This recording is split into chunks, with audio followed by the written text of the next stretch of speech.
2BRO2B, a short story जो कि Kurt वोनेगुट ने लिखा है। सब कुछ एकदम चकचका था। ना जेलें थीं, ना झुग्गी झोपड़ियाँ, ना पागल खाने, ना कोई अपाहिज था, ना गरीब, और ना ही कोई लड़ाई झगड़ा।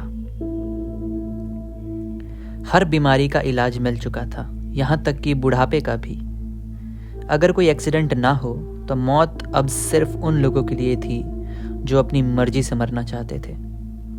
पूरे अमेरिका की आबादी 4 करोड़ पर फिक्स कर दी गई थी। शिकागो के हॉस्पिटल में एक शानदार सुबह एडवर्ड वेलिंग नाम का एक आदमी अपनी पत्नी की डिलीवरी का इंतजार कर रहा था।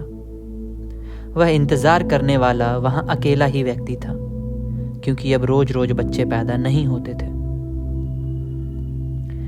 वेलिंग 56 साल का था, लेकिन उस दुनिया में वो एक छोटे बच्चे जैसा था, जहां लोगों की औसत उम्र करीब करीब 129 साल की थी।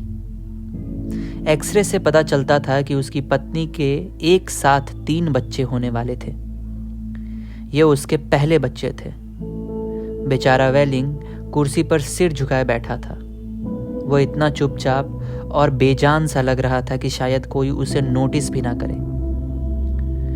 वेटिंग रूम की हालत भी वैसी ही थी। सब अस्त व्यस्त, कुर्सियां इधर उधर थी और फर्श पर पेंट से बचने वाली कपड़े बिछे हुए थे। वहां पेंटिंग का काम चल रहा था। यह कमरा उस आदमी की याद में सजाया जा रहा था जिसने अपनी मर्जी से जान दी थी। करीब 200 साल का एक बूढ़ा आदमी सीढ़ी पर चढ़कर दीवार पर एक पेंटिंग बना रहा था, जो उसे खुद भी पसंद नहीं था। पुराने जमाने में जब लोग सच में बूढ़े दिखते थे, तब वो शायद 35 का लगता होगा। बुढ़ापे के इलाज ने उसे बस उतना ही रुकने दिया था। वह जो पेंटिंग बना रहा था, उसमें एक बहुत ही सुंदर बगीचा था। सफेद कपड़ों में डॉक्टर और नर्सें पौधे लगा रहे थे और खाद डाल रहे थे। वहीं बैंगनी वर्दी वाले लोग पुराने और सूखे पौधों को काटकर कचड़े की भट्टी में डाल रहे थे। पूरी दुनिया में शायद ही कभी कोई बगीचा इतना व्यवस्थित रहा होगा। हर पौधे के लिए सही जगह, धूप और पानी का इंतजाम था। तभी अस्पताल का एक स्टाफ वहां से गुजरा और एक गाना गाने लगा। अगर तुम्हें मेरी किस पसंद नहीं जान, तो मैं बैंगनी कपड़ों वाली लड़की के पास जाऊंगा और इस दुनिया को टाटा बाय बाय कह दूंगा। अगर तुम्हें मेरा प्यार नहीं चाहिए, तो मैं यह जगह क्या करूं? मैं इस दुनिया को छोड़ दूंगा ताकि किसी प्यारे बच्चे को मेरी जगह मिल सके। उस स्टाफ ने पेंटिंग की ओर देखा और बोला, वाह, यह तो एकदम असली जगह लग रही है। ऐसा लगता है जैसे मैं खुद उस बगीचे के अंदर खड़ा हूं। तुम्हें क्या लगता है, तुम इसके बाहर हो? चित्रकार ने चिढ़ते हुए कहा। इसका नाम है जिंदगी का खुशहाल बगीचा। यह सब डॉक्टर हिट्स की मेहरबानी है, स्टाफ ने कहा। उसने पेंटिंग में एक डॉक्टर की ओर इशारा किया, जो अस्पताल के बड़े डॉक्टर बेंजामिन हिट्स थे। हिट्स देखने में काफी हैंडसम थे। अभी बहुत से चेहरे बनाने बाकी हैं, स्टाफ बोला। उसका मतलब था कि पेंटिंग में कई लोगों के चेहरे अभी सादे थे, जहां बाद में बड़े अफसरों के चेहरे बनाने जाने थे। स्टाफ बोला, काश मैं भी आपकी तरह इतनी अच्छी फोटो बना पाता। चित्रकार ने गुस्से में कहा, तुम्हें लगता है कि मुझे इस बकवास काम पर गर्व है?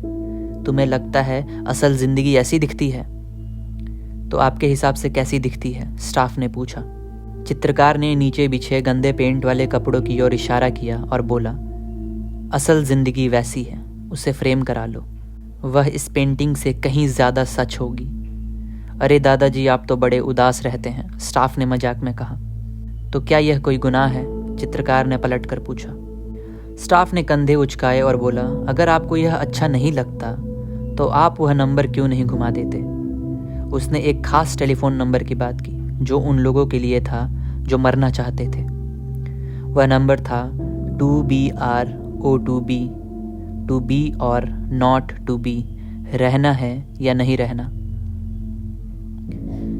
यह उस विभाग का नंबर था जिसे लोग अपनी भाषा में कैट बॉक्स या गुड बाय मदर या इजी गो जैसे नामों से बुलाते थे। असल में यह सरकारी गैस चैम्बर का नंबर था। चित्रकार ने कहा, जब मैं जाने का सोचूंगा तो इन सरकारी चैम्बरों में नहीं जाऊंगा। अच्छा, तो आप खुद अपना इंतजाम कर लेंगे? स्टाफ ने हंसते हुए कहा। बड़ा गंदा काम है दादाजी, उनके बारे में तो सोचिए जिन्हें बाद में सफाई करनी पड़ेगी। चित्रकार ने एक गाली बुदबुदाई और बोला, दुनिया में थोड़ी गंदगी की ज़रूरत है। स्टाफ हंसता हुआ चला गया। वेहलिंग, जो पिता बनने वाला था, कुछ बुदबुदाया और फिर चुप हो गया। तभी एक रोबीली महिला अंदर आई। उसने ऊपर से नीचे तक सब बैंगनी पहन रखा था। चित्रकार इस रंग को मौत का रंग कहता था। उसके बैग पर एक सरकारी मुहर लगी थी, फेडरल ब्यूरो ऑफ टर्मिनेशन। उस महिला के चेहरे पर हल्की मूछें थीं। गैस चैम्बर में काम करने वाली औरतों के साथ अक्सर ऐसा ही होता था। क्या मुझे यहीं पोज देना है? उसने पूछा। उसका नाम लियोरा डंकन था। चित्रकार ने अपनी लिस्ट देखी और बोला, हाँ, आप यहाँ अमर होने आई हैं। बताइए, कौन सा शरीर चाहिए आपको? हमारे पास कुछ खाली बॉडीज़ हैं, उन पर आपका सिर लगा दूंगा। उसने पेंटिंग देखी और बोली, मुझे कला की समझ नहीं है, आप देख लीजिए। चित्रकार ने एक ऐसी औरत की ओर इशारा किया जो कचरा फेंकने जा रही थी। लियोरा बोली, नहीं नहीं, मैं तो सर्विस डिवीज़न में हूँ, मैं कचरा नहीं फेंकती। चित्रकार ने हंसते हुए दूसरी बैंगनी कपड़ों वाली औरत दिखाई जो एक सूखी टहनी काट रही थी। यह कैसा है? आप डॉक्टर हिट्स के एकदम बगल में होंगी। लियोरा शर्मा गई। अरे, यह तो बड़े सम्मान की बात है। डॉक्टर हिट्स ने ही तो शिकागो में पहला गैस चैम्बर खुलवाया था, वे महान हैं। तभी खुद डॉक्टर हिट्स वहाँ आ गए। वे 7 फीट लंबे और बहुत ही रोबीले इंसान थे। अरे मिस डंकन, उन्होंने मजाक में कहा, आप यहाँ? यह जगह तो अंदर आने वालों के लिए है, बाहर जाने वालों के लिए नहीं। हम एक ही पेंटिंग में साथ होने वाले हैं सर, लियोरा ने खुश होकर कहा।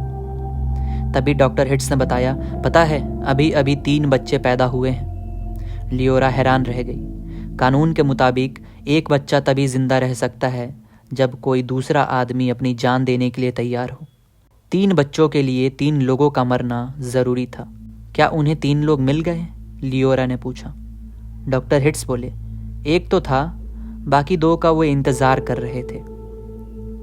तभी वेहलिंग, जो अब तक चुप बैठा था, खड़ा हुआ। वह खुशकिस्मत बाप मैं ही हूँ, उसने कड़वाहट के साथ कहा। ओ मिस्टर वेहलिंग, मैंने आपको देखा ही नहीं, डॉक्टर बोले। मैं तो अदृश्य हूँ, वेहलिंग ने कहा। डॉक्टर ने कहा, मुबारक हो, आपके 3 बच्चे और पत्नी ठीक हैं। मैं उन्हें ही देखने जा रहा हूँ। बहुत बढ़िया, वेहलिंग ने बिना किसी खुशी के कहा। डॉक्टर बोले, आप खुश नहीं लग रहे हैं। वेहलिंग बोला, क्यों ना हूँ, मुझे बस यह चुनना है कि मेरे 3 बच्चों में से कौन जिएगा, और फिर अपने दादाजी को मौत के चैम्बर में भेजकर उसकी रसीद यहाँ लानी है। डॉक्टर हिट्स थोड़े सख्त हो गए। क्या आपको आबादी बढ़ने का खतरा नहीं पता? अगर हम यह ना करें तो धरती पर खड़े होने की जगह भी नहीं बचेगी। पुराने ज़माने में ना पानी था ना खाना, हमने दुनिया को स्वर्ग बना दिया है। मुझे अपने 3 बच्चे चाहिए, वेहलिंग ने शांति से कहा, और मैं अपने दादाजी को भी मरते हुए नहीं देखना चाहता। मिस्टर वेहलिंग, ऐसा तो सबको लगता है, पर यह जरूरी है, डॉक्टर ने समझाया। लियोरा डंकन ने कहा, सर, लोग इन सेंटर्स को कैट बॉक्स कहते हैं, मुझे बुरा लगता है। इसे एथिकल सुसाइड स्टूडियो कहना चाहिए। डॉक्टर ने मुस्कुराते हुए कहा, आप सही कह रही हैं। और मिस्टर वेहलिंग, आपका जो भी बच्चा बचेगा वह एक बहुत सुंदर दुनिया में रहेगा। तभी वेहलिंग ने अपनी जेब से एक रिवॉल्वर निकाली। उसने डॉक्टर हिट्स को गोली मार दी। एक जगह खाली हो गई, एक बहुत बड़े आदमी की, उसने कहा। फिर उसने लियोरा डंकन को गोली मारी। यह सिर्फ मौत है, उसने कहा। अब 2 जगह खाली हो गई, और आखिर में उसने खुद को गोली मार ली। अब उसके 3 बच्चों के लिए जगह बन गई थी। अस्पताल में किसी ने गोली की आवाज़ पर ध्यान नहीं दिया, सब अपने काम में लगे थे। चित्रकार अपनी सीढ़ी पर बैठा यह सब देख रहा था। वह सोचने लगा कि जिंदगी कितनी अजीब है। हर कोई पैदा होना चाहता है और हर कोई हमेशा के लिए जीना चाहता है, पर इस छोटी सी धरती पर यह मुमकिन नहीं। उसे लगा कि दुनिया का भविष्य बहुत डरावना है। उसने अपना ब्रश नीचे फेंक दिया और तय किया कि उसे अब और यहाँ नहीं जीना। उसने वेहलिंग की पिस्तौल उठाई ताकि खुद को मार सके, पर उसमें इतनी हिम्मत नहीं थी। तभी उसे कोने में एक फ़ोन बूथ दिखा। वहाँ गया और वहाँ एक नंबर डायल किया, 2BRO2B, फेडरल ब्यूरो।